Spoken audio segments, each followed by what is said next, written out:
आप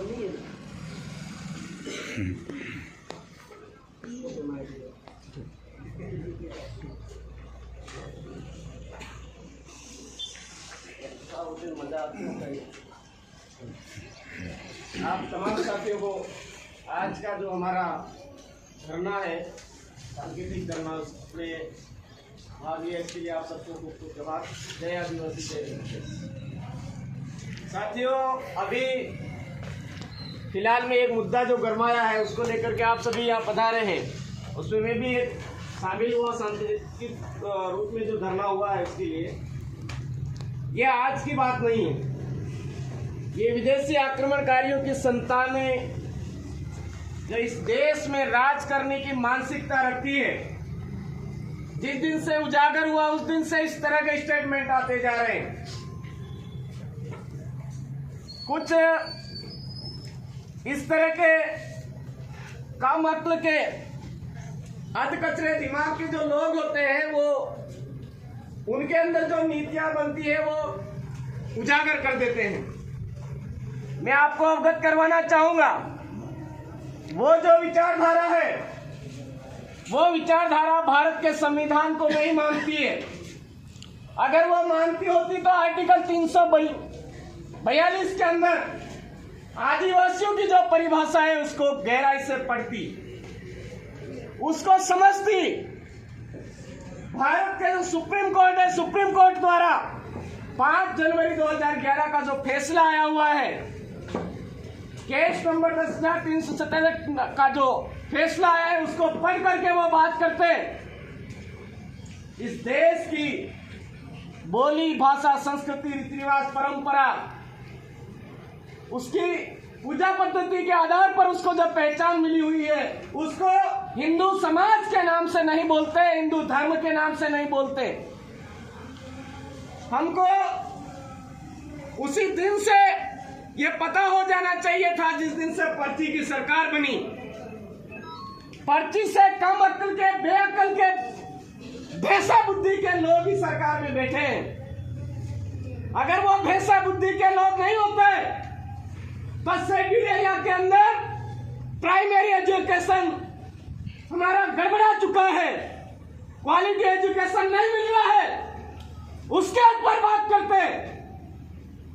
आज शिक्षक को शिक्षक ही रहने दिया जा रहा है, उसके ऊपर अनावश्यक भार थोप करके शिक्षा व्यवस्था को गड़बड़ाया जा रहा है, उस पर बात करते। कॉलेज शिक्षा को मजबूती देने के लिए प्रोफेसर के पद खाली है, भवन हमारे नहीं बने हुए हैं, उस पर बात करते। लेकिन उनके अंदर वो बुद्धि ही नहीं है।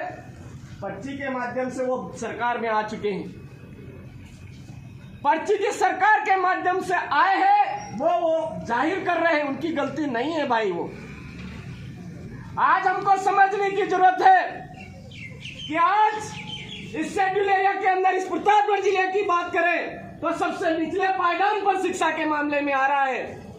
उसके बारे में कभी स्टेटमेंट नहीं देते वो लोग, क्योंकि उस स्टेटमेंट दे देंगे तो इस राजस्थान की जनता, इस जिले की जनता, इस शेड्यूल एरिया की जनता जाग जाएगी और टीचरों की मांग करेगी।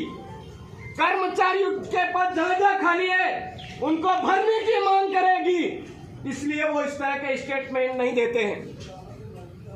वो इस तरह की नीतियां चला रहे हैं कि शेड्यूल एरिया के अंदर जो जमीन है उसको किस तरह से हड़पा जाए, शेड्यूल एरिया के अंदर जंगल जमीन है उसको कैसे खत्म किया जाए, शेड्यूल एरिया के अंदर लोगों को नपुंसक कैसे बनाया जाए, ऐसी कंपनियां कैसे स्थापित किया जाए, वो सरकारी नीतियां बना रही है। हमको समझने की जरूरत है। इसके अंदर केवल पर्ची सरकार ही शामिल नहीं है, हमारे काले अंग्रेज के रूप में शासन में बैठे हुए लोगों के साथ प्रशासन के लोग भी सम्मिलित हैं। यहाँ पर जो हमारी डिमांड्स है लंबे समय से देश का मालिक करता आ रहा है, लेकिन प्रशासनिक अधिकारी जब भी मूल बात की बात आती है उस टाइम में गायब रहते हैं। किसी भी अधिकारी ऑफिस में हम ज्ञापन लेकर के जाते हैं देश के मालिकों की मूल समस्या को लेकर के जाते हैं, उस दिन अधिकारी गायब रहते हैं। ये कोई आज नई बात नहीं है। यहाँ पर आज एसडीएम कार्यालय में जाकर के हम खड़े रहते हैं, तहसील कार्यालय में जाकर के खड़े रहते हैं, कलेक्टर कार्यालय में जाकर के खड़े रहते हैं, हमको कहीं पर भी न्याय नहीं मिलता है। आज 5th शेड्यूल की बात करें तो 5th शेड्यूल के क्या प्रावधान है? उस प्रावधानों के विपरीत शेड्यूल एरिया की जमीनों को हड़पा जा रहा है, शेड्यूल एरिया की शिक्षा व्यवस्था को खत्म किया जा रहा है, शेड्यूल एरिया के जंगल जमीन को खत्म किया जा रहा है। उस पर ये नेता लोग, पर्ची सरकार वाले लोग बात नहीं करते हैं। मेरे भाइयों, इस इलाके के अंदर हमको पानी की जरूरत है, इस पर बात नहीं करते हैं। इस इलाके के लोगों को रोजगार की जरूरत है, यहाँ पर हजारों के रूप में पलायन हो रहा है, उसके ऊपर बात नहीं करते हैं। हम सबको समझने की जरूरत है, यहाँ की डीएलसी, जमीनों की डीएलसी कम होनी चाहिए, ज्यादा होनी चाहिए। वो फैसला ग्राम सभाओं को लेने का अधिकार है, लेकिन ग्राम सभाओं को अवगत नहीं करवाया जा रहा है, आमजन को जागरूक नहीं किया जा रहा है, और कलेक्ट्री के अंदर बंद कमरों में मीटिंगें करके उनकी मन मर्जी से वो लेकर के चले जा रहे हैं। तो हम सबको ये समझने की जरूरत है मेरे साथियों, ये पर्ची की सरकार हमको आज बाप पूछ रही है, हमको जरूरत है इनके भी बाप पूछने की जरूरत है। हमारा डीएनए इस देश के मूल बीज का है, वो हम तो जानते हैं। तुम बेअक्ल के जाहिल लोग हमसे पूछने का अधिकार नहीं रखते हो, हम पूछने का अधिकार रखते हैं, क्योंकि देश के मालिक हम हैं। आज हिंदू लोग के अंदर हिंदू विवाह अधिनियम आदिवासियों पर लागू नहीं होता है, उन भड़वों को पता है। हिंदू उत्तराधिकार अधिनियम उनके ऊपर लागू नहीं होता है, उन भड़वों को पता है।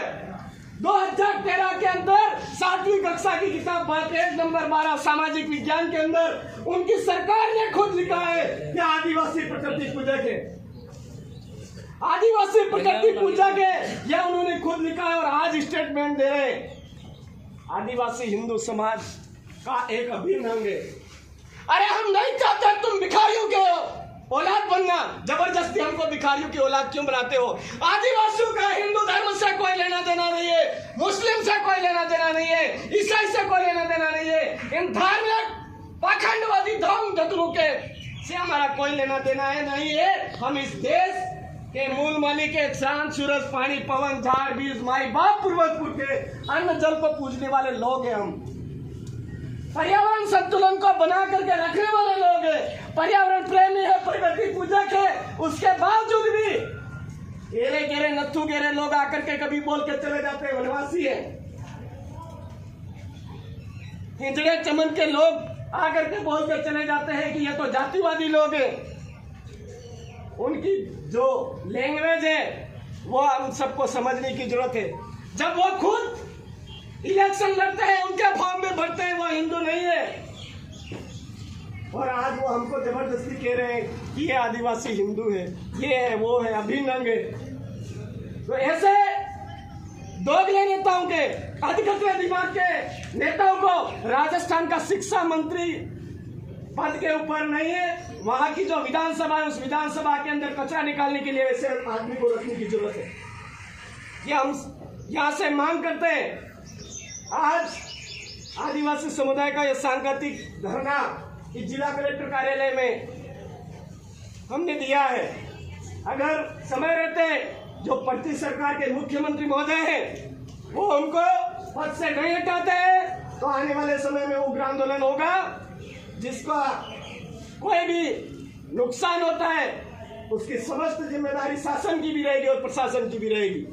क्या इस कलेक्टर कार्यालय के आगे खड़े रह करके हम अवगत करवाना चाहते हैं। मैं ज्यादा ना बोलते हुए हमारा आज का जो मूल उद्देश्य है उन मूल उद्देश्यों को लेकर के हम ज्ञापन सौंपेंगे, और यहाँ पर आज हम हमारे यहाँ से वो चाहते हैं तो कुछ ब्लड सैंपल भी भेजेंगे, बाल भी भेजेंगे, नाखून भी भेजेंगे, लेकिन प्रशासन जिम्मेदारी से शासन तक पहुंचा दे, ये हमारा निवेदन है। आप तमाम साथियों ने यह समय दिया, उसके लिए धन्यवाद।